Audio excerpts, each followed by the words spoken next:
Nima? Yana shamollab qoldi? Demak, bugun bog'chaga chiqmaysizlarmi?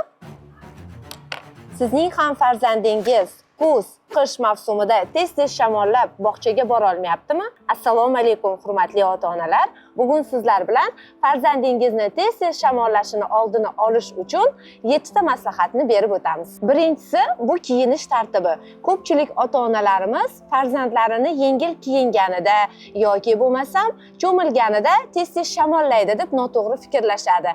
Aslida bolalarimiz sovuq qotganda, ya'ni terlaganda shamollab qolishlari mumkin. Shu sababli kiyinish tartibiga qat'iy amal qiling. Ya'ni kiyimlarni mavsumiy va albatta tabiiy matolardan tanlashga harakat qiling.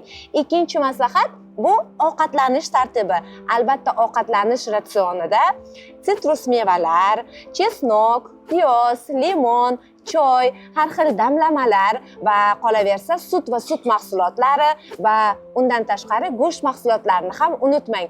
Yana shuni yodda tutingki, sitrus mevalar, meva sabzavotlar, ko'katlar bu tabiiy immunitet oshiruvchi mahsulotlar hisoblanadi. Keyingi maslahatimiz bu albatta tez-tez sayrga chiqish, ya'ni toza havoda sayr qilish, bolani chiniqtirish va bola bilan 1,5-2 soat mobaynida ochiq havoda o'yinlar tashkil qilish ham bolani shamollashini oldini oladi. Keyingi maslahatimiz albatta gigiyena talablariga rioya qilish, ya'ni qat'iy rioya qilish. Qo'llarni tez-tez yuvib turish, xonani shamollatib turish, xonani tozaligiga e'tiborli bo'lish va albatta bolalarni hech bo'lmaganda haftasida 2 marta cho'miltirish.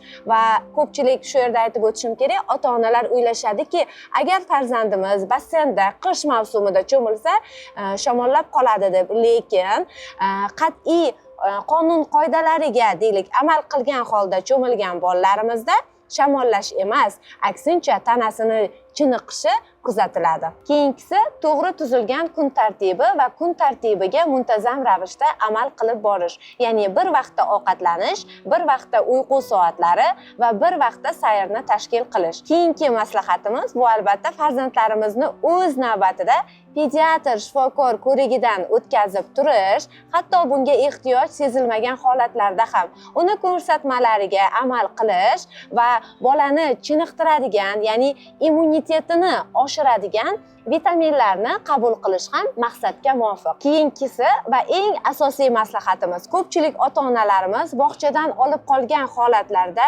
farzandlarimiz tez-tez shamollashmaydi, ya'ni kasallikka chalinishmaydi deb noto'g'ri o'ylashadi. Muntazam ravishda bog'chaga qatnagan, qat'iy kun tartibiga amal qilgan, sog'lom ovqatlanadigan va bog'chada sog'lom turmush tarzi asosida unib o'sayotgan bolalarga albatta bog'cha ayni muddaodir. Hurmatli ota-onalar, bizning maslahatlarimiz shulardan iborat edi.